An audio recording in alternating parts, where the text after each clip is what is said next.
एक आपका टॉपिक है बहुत ही इम्पोर्टेंट, ज़्यादा से ज़्यादा प्रश्न यहाँ से आता है और ये कंफर्म है कि 7 सेट आपके जो बनते हैं यूपी बोर्ड में, इन 7 में से कम 5 सेट में ये वाला प्रश्न आपको रखना मिलता है कि कोलराउश का नियम क्या है।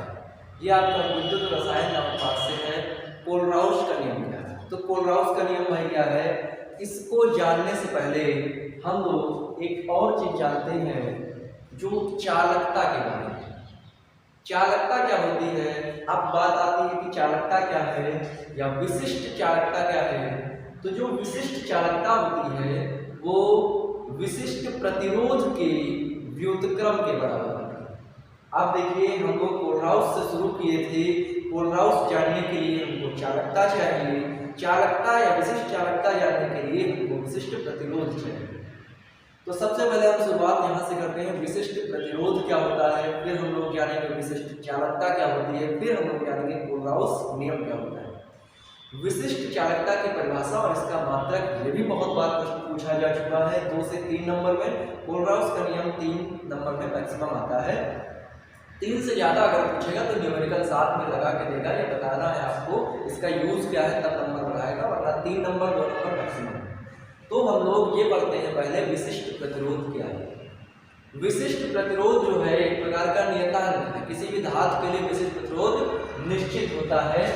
हम लोग पूरी परिभाषा यहाँ से नहीं देख रहे हैं, केवल इतना हम लोग जान रहे हैं विशिष्ट प्रतिरोध में कि फॉर्मूला इसका क्या होता है, क्योंकि फॉर्मूले की ही जरूरत पड़ेगी हमको। विशिष्ट चालकता, तो विशिष्ट प्रतिरोध जो होता है उसको लिखा जाता है रो से।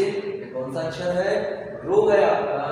ये होता है RA/L, RA/L।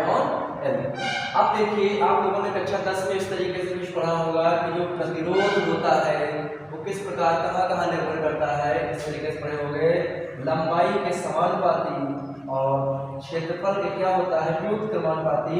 तो जब लंबाई के समानुपाती तो R समानुपाती L और R व्युत्क्रमानुपाती 1/A।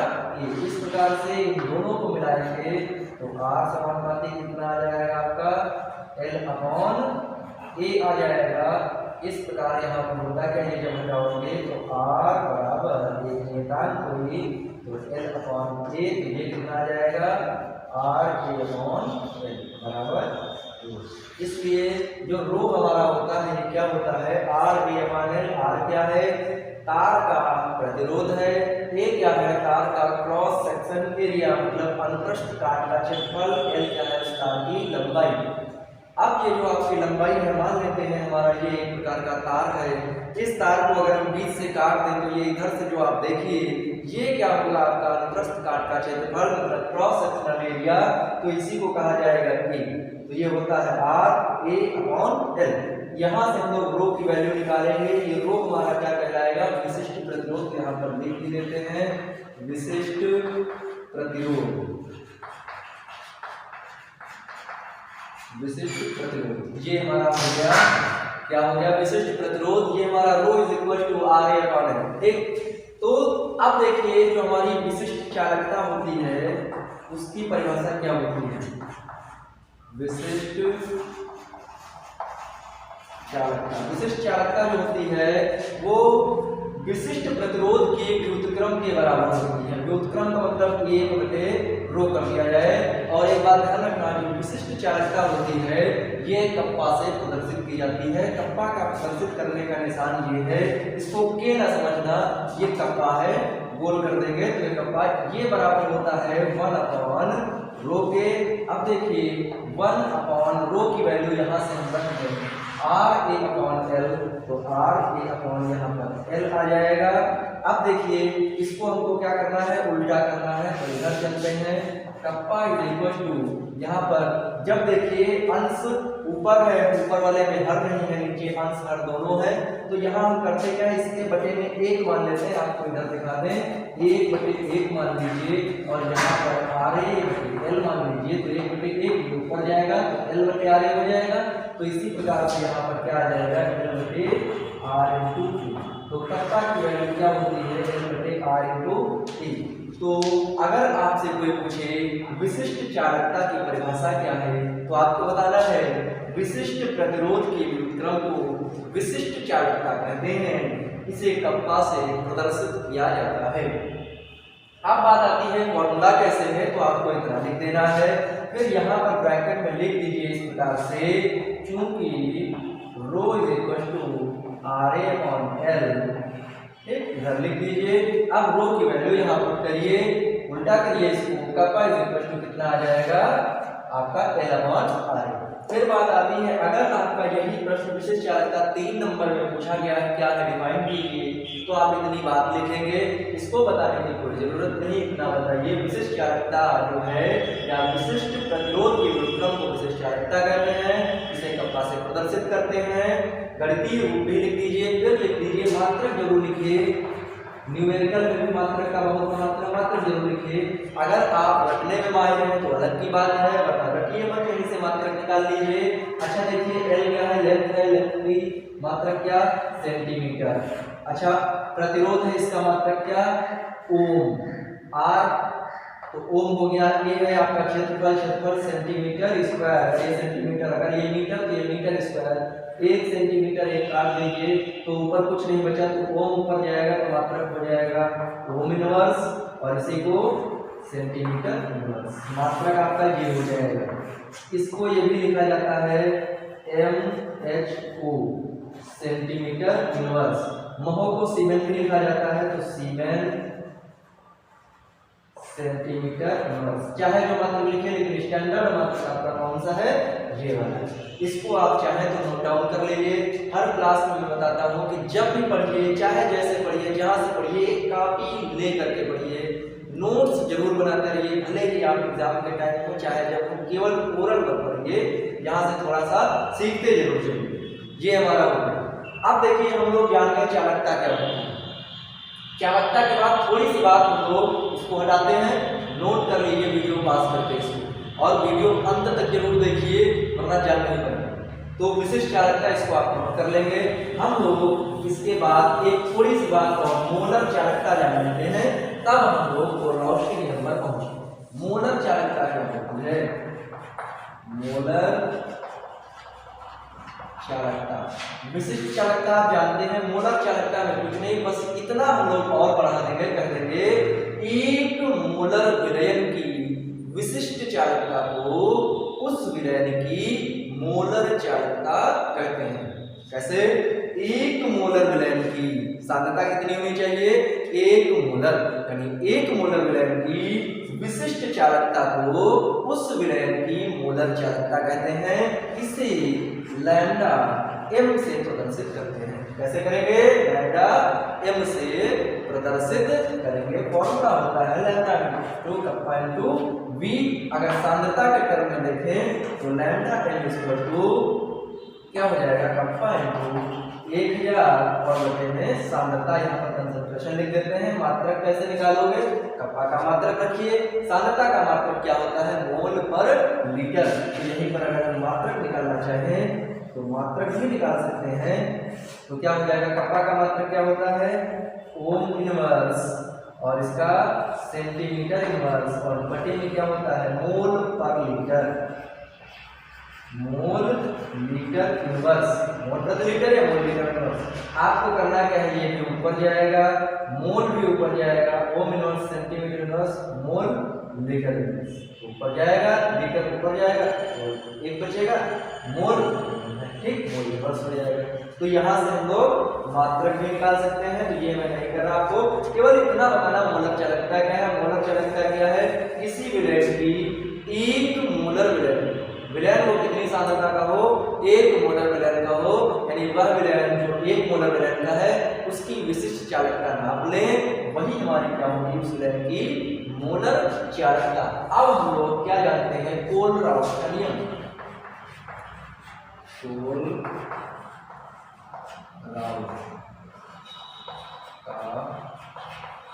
का नियम, कोलराउश का नियम ये भैया बहुत ही इंपॉर्टेंट है, ठीक।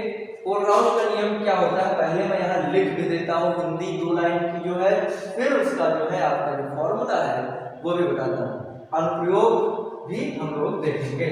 चलिए कोलराउश का नियम क्या होता है, जल्दी से यहाँ से लिख देता हूँ। कोलराउश का नियम ये कहता है अनंत तनता पर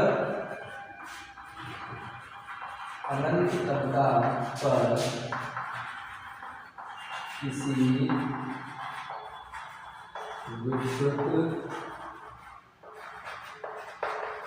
विद्युत अपघट की मोलर चालकता का मान किसी विद्युत अपघट की मोलर चालकता का मान कॉमा लगा दीजिए, फिर लिखिए अनंत तनता पर उस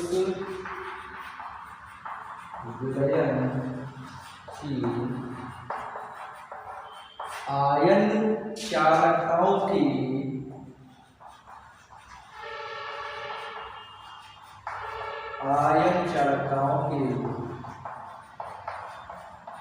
योग के